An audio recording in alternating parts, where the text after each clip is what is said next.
नमस्ते।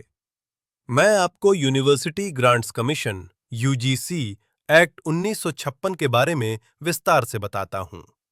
भारत में उच्च शिक्षा को नियंत्रित करने और मानकों को बनाए रखने के लिए यह एक बहुत महत्वपूर्ण कानून है। यूजीसी एक्ट क्या है? यूनिवर्सिटी ग्रांट्स का स्टैंडर्ड्स मेंटेन करना, टीचिंग, परीक्षा और रिसर्च के लिए न्यूनतम मानक तय करना और लागू करना। रिकॉग्निशन, विश्वविद्यालयों को मान्यता देना।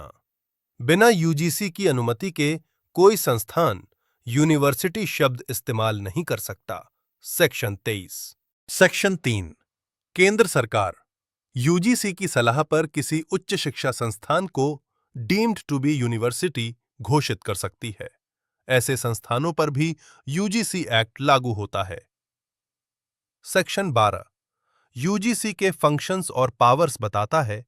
फंड्स देने, स्टैंडर्ड्स तय करने, जांच करने आदि की शक्ति। सेक्शन 22 केवल वही यूनिवर्सिटीज डिग्री दे सकती हैं जो इस एक्ट के तहत स्थापित या मान्यता प्राप्त हों। यूजीसी द्वारा स्पेसिफाइड डिग्रियां ही वैध मानी जाती हैं। कोई अनधिकृत संस्थान डिग्री नहीं दे सकता। 4 फेक यूनिवर्सिटीज पर रोक। यूजीसी एक्ट का एक बहुत बड़ा उद्देश्य फेक यूनिवर्सिटीज को रोकना है। अगर कोई संस्थान बिना यूजीसी की मान्यता सेक्शन 2F या 3 के यूनिवर्सिटी कहलाता है या डिग्री देता है, तो यूजीसी उसे फेक घोषित करता है।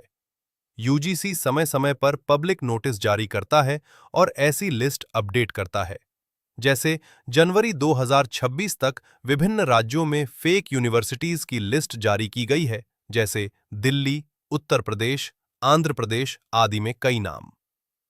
छात्रों को सलाह, एडमिशन से पहले यूजीसी वेबसाइट पर चेक करें कि संस्थान रिकॉग्नाइज्ड है या नहीं, वरना डिग्री अमान्य हो सकती है। 13 जनवरी 2026 को यूजीसी ने ये नए नियम जारी किए थे, जो 2012 के पुराने एंटी डिस्क्रिमिनेशन नियमों की जगह लेने वाले थे।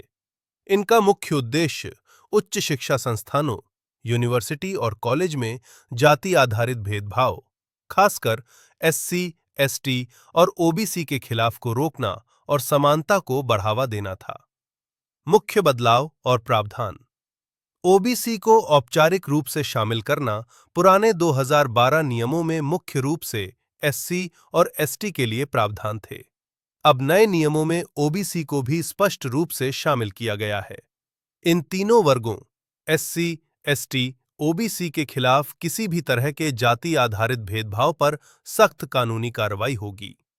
इक्वल अपॉर्चुनिटी सेंटर्स ईओसीज अनिवार्य हर यूनिवर्सिटी और कॉलेज में एक इक्वल अपॉर्चुनिटी सेंटर बनाना जरूरी होगा। इसका काम कैंपस में सभी को बराबर अवसर देना और भेदभाव रोकना होगा। इक्विटी कमिटी और इक्विटी स्क्वाड्स।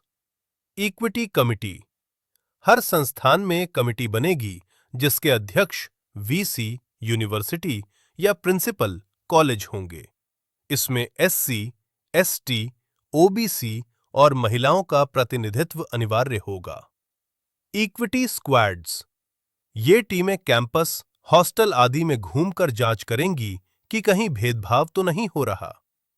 24x7 हेल्पलाइन और ऑनलाइन पोर्टल छात्रों और स्टाफ के लिए 24 घंटे चलने वाली हेल्पलाइन और एक ऑनलाइन शिकायत सिस्टम होगा। शिकायत मिलने के 24 घंटे में प्रारंभिक कार्रवाई और 15 दिनों में जांच पूरी करनी होगी। फिलहाल 2012 के पुराने नियम ही लागू रहेंगे। अगली सुनवाई मार्च 2026 में है। तब तक कोई संस्थान नए नियमों को पूरी तरह लागू नहीं कर सकता।